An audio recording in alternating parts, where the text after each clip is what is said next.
आपके कूल्हे में दर्द हो रहा है, आपको पैर तक झंझनाहट हो रही है, सुन्नपन हो रहा है, आप ठीक से चल फिर नहीं पा रहे और आपको ये लग रहा है कि हमें sciatica का पेन हो रहा है, तो आपको बता दूं ये सभी सिम्टम नहीं सिर्फ sciatica के दर्द में होते हैं, ये सारे सिम्टम आपको पायरिफेरमस सिंड्रोम की वजह से भी हो सकते हैं या आपको हिप पेन की वजह से, आपको हिप में कोई समस्या होने की वजह से भी हो सकते हैं। इसलिए इस वीडियो को अंत तक अवश्य देखिएगा ताकि आपको वो एक क्लैरिटी आ जाए, आपको वो चीज, वो बात समझ में आ जाए कि आपको जो सिम्टम आ रहे हैं, झंझनाहट हो रही है, सुन्नपन हो रहा है, ये किस वजह से हो रहे हैं। शुरुआत करते हैं आज के वीडियो की। मैं हूं doctor Abhinav Chaturvedi, physiotherapist, director Ruprani health care Agra से। देखिए, आप हमने बात करी सिम्टम्स की, पर आज के वीडियो में हम फोकस कर रहे हैं कि झंझनाहट होती क्यों है। तो आपको बता दूं, ये झंझनाहट एक समस्या होती है पायरिफेरमस सिंड्रोम। एक मसल होती है आपके हिप के रीजन में जिसका नाम है पायरिफेरमस। अब इस समस्या को जानने से पहले, पूरी बात करने से पहले आप ये तो समझ लें कि ये मसल होती कहाँ पर है, कैसी होती है और किन वजहों से ये सिम्टम शो करती है। देखिए, पायरिफेरमस मसल एक बैंड की तरह से होती है, एक पेन की तरह ये पायरिफेरमस मसल होती है। आपकी जो थाई बोन है, फीमर और हिप बोन है, कुछ ऐसा अलाइनमेंट उसका होता है, ऐसा अलाइनमेंट जैसे मेरी उंगली दिख रही है, ठीक ऐसा ही अलाइनमेंट होता है। अब देखिए, ये मसल है जो शार्टिक नर्व है वो इसके पीछे से पास होती है ना। ये हमारी लंबर मसल्स हैं, L2, 3, 4, 5, S1। इनकी जो नर्व्स मिलके आगे एक गुच्छा बन के हमारे अंगूठे के बराबर मोटाई से निकलती है, इस मसल के पीछे से जाती है। कई बार ऐसा हो जाता है कि आपकी उस मसल की टाइटनेस की वजह से वो शार्टिक नर्व दबती है। पायरिफेरमस सिंड्रोम के पूरे 10 कॉजेज होते हैं, 10। समझ रहे हैं कैसी समस्या है ये। अब शुरुआत करता हूं कॉजेज से। पहला कॉज है जिसकी वजह से आपको झंझनाहट, सुन्नपन, भड़कन हो सकती है पैर में, वो है इंजरी। देखिए, कभी भी आपके कूल्हे में कोई इंजरी होगी तो जाहिर सी बात है वहां पे मांस फटेगा। मांस फटेगा तो कहीं ना कहीं वो उन नसों को भी दबा सकता है जो आसपास में आपकी वहां से जा रही हैं, जैसे कि शार्टिक नर्व। तो अब आता है कॉज नंबर 2, आपकी स्पाइन का अलाइनमेंट बिगड़ जाएगा। कई बार देखा है ना कि दर्द होने की वजह से व्यक्ति एक तरफ झुक के चलने लगता है, उसको बोलते हैं स्कोलियोसिस। अगर ऐसा होगा तब भी आपको पायरिफेरमस सिंड्रोम हो सकता है। कॉज नंबर 3, पैरों की लंबाई अगर आपकी बदल गई, बिगड़ गई, एक छोटा बड़ा हो गया, तो भी तो आपके स्पाइन का अलाइनमेंट बिगड़ जाएगा, बदल जाएगा, ऑल्टर हो जाएगा। जब ऐसा होगा तब भी आपके हिप में अनावश्यक दबाव पड़ना शुरू हो जाएगा, तो आपकी पायरिफेरमस मसल भी इरिटेट हो सकती है। उस इरिटेशन की वजह से फिर से वो नर्व दब सकती है, जिसमें आपको वही सिम्टम आते हैं, शार्टिक नर्व वाले। बात करते हैं कॉज नंबर 4 के बारे में। कॉज नंबर 4 है आपका लंबे समय तक बैठे रहना।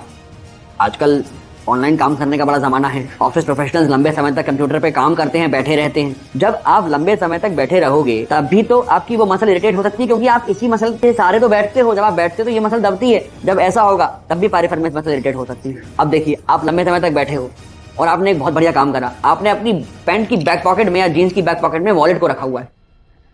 पहले तो आप लंबा बैठ ही रहे थे, अभी आपने अपना वॉलेट भी वहां पे रख दिया। पहले तो प्रेशर कम था, प्रेशर और बढ़ गया। वो वॉलेट आपकी उसी मसल को दबा रहा है, पायरिफेरमस मसल को दबा रहा है। छठा कॉज है आपका विगरस एक्सरसाइज। कई बार हम लोग एक्सरसाइज करते हैं और जोश में ज्यादा एक्सरसाइज कर जाते हैं या ऐसा वजन उठा लेते हैं जो हमारी क्षमता के बाहर है। जब भी ऐसा होगा, आप अनावश्यक कार्य करेंगे तो आपकी वो मांसपेशी अवश्य खिंच जाएगी जिसकी क्षमता ही नहीं थी, क्योंकि ये बॉडी का एक रिस्पॉन्स है उस मसल को बचाने के लिए। हम इसको बोलते हैं प्रोटेक्टिव मैकेनिज्म। कारण नंबर 7 है आपकी कोई हिप की सर्जरी। कई बार क्या होता है, आपके हिप की पहले कोई सर्जरी हुई हो और उसमें कोई गड़बड़ी हो गई हो या उसकी वजह से आपने अनावश्यक आराम करा हो, इस वजह से भी आपकी पायरिफेरमस टाइट हो सकती है, आपको पायरिफेरमस सिंड्रोम हो सकता है। 8वां कारण है आपका इन्फ्लेमेशन। देखिए, बहुत ही कॉमन कारण है इन्फ्लेमेशन, मसल सोरनेस।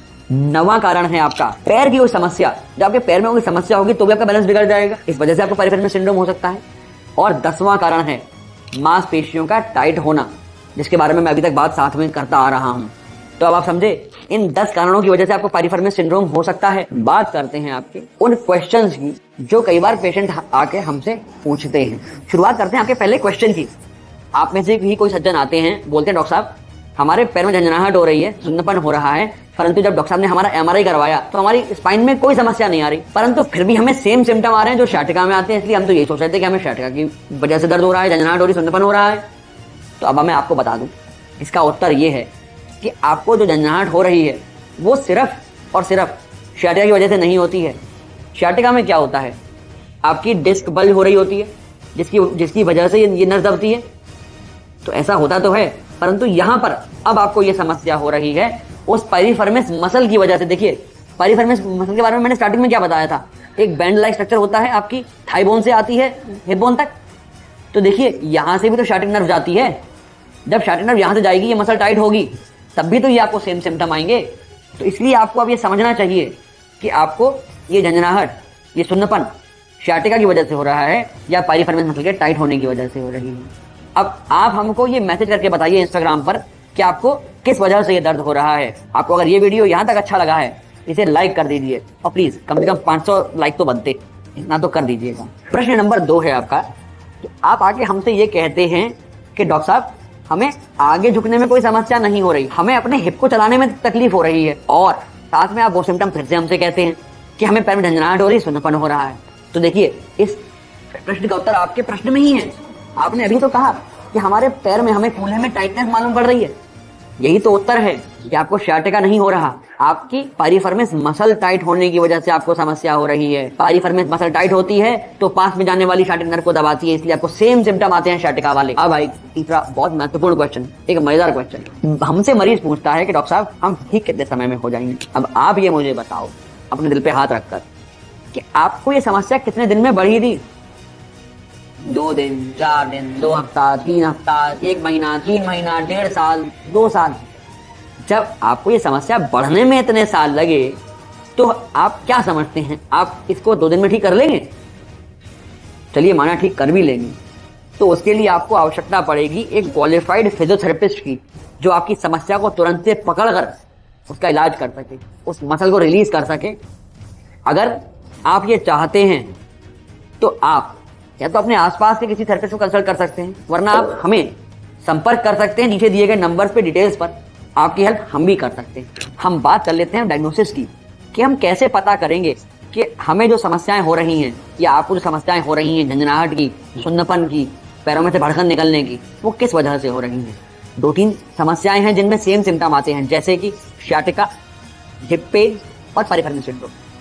अब हमारे कई वीडियोस अवेलेबल हैं चैनल पे, जिनमें आपने देखा होगा कि शार्टिका में हम आगे झुकवा के पेशेंट को देखते हैं, या एमआरआई की स्टडी करते हैं, या हम एक टेस्ट करते हैं जिसे बोलते हैं SLR, straight leg raising test. इन सभी से हम डिफरेंस कर सकते हैं कि ये पेन या झंझनाहट जो हो रही है, क्या शार्टिका की वजह से हो रही है या आपकी डिस्क की समस्या की वजह से हो रही है। ये हो गई आपकी डायग्नोसिस, या कहेंगे डिफरेंशियल डायग्नोसिस, झंझनाहट, सुन्नपन पाइरिफर्मिस की वजह से होने की या फिर शार्टिका की वजह से होने की। अब शुरुआत करते हैं ट्रीटमेंट की। तो जैसा हम बात कर रहे हैं कि हमारा आज का टॉपिक है पाइरिफर्मिस सिंड्रोम, पाइरिफर्मिस मसल। तो पहला पॉइंट यही है, किसी भी मसल को रिलैक्सेशन देने के लिए आप थर्मोथेरेपी या कहें कि हीट थेरेपी का सहारा ले सकते हैं, या फिर डिपेंडिंग ऑन द कंडीशन, किस वजह से वो मसल टाइट हुई है, कहीं किसी स्पोर्ट्स इंजरी की वजह से तो टाइट नहीं हुई है, तो हम कोल्ड पैक भी वहां यूज कर सकते हैं। ठीक है, ये हो गया पॉइंट नंबर 1। बात करते हैं ट्रीटमेंट पैटर्न नंबर 2 की। इसमें हम मसल को रिलैक्स करने के साथ साथ मसल को स्ट्रेंथ भी देते हैं। कई बार पाइरिफर्मिस मसल की वीकनेस भी ये सिम्टम्स उत्पन्न कर देती है, इसीलिए कुछ एक्सरसाइज रिजीम होती है, जिसका पूरा एक वीडियो अवेलेबल है, लिंक आई कार्ड में है, जाकर देख लीजिएगा कि किन किन एक्सरसाइज को करने से हम पाइरिफर्मिस मसल को रिलैक्स या स्ट्रेंथनिंग कर सकते हैं। बात करते हैं आपके अगले ट्रीटमेंट के बारे में। तो जैसा मैंने आपको कॉजेज में बताया था कि स्पाइन के खराब अलाइनमेंट की वजह से आपको समस्या हो सकती है। तो जब अलाइनमेंट खराब हो गया तो समस्या उत्पन्न हुई है, आप अलाइनमेंट ठीक कर लीजिए, या कहें कि स्कोलियोसिस, इस समस्या का ट्रीटमेंट कर लीजिए, आपकी पाइरिफर्मिस सिंड्रोम से आप छुटकारा पा लेंगे।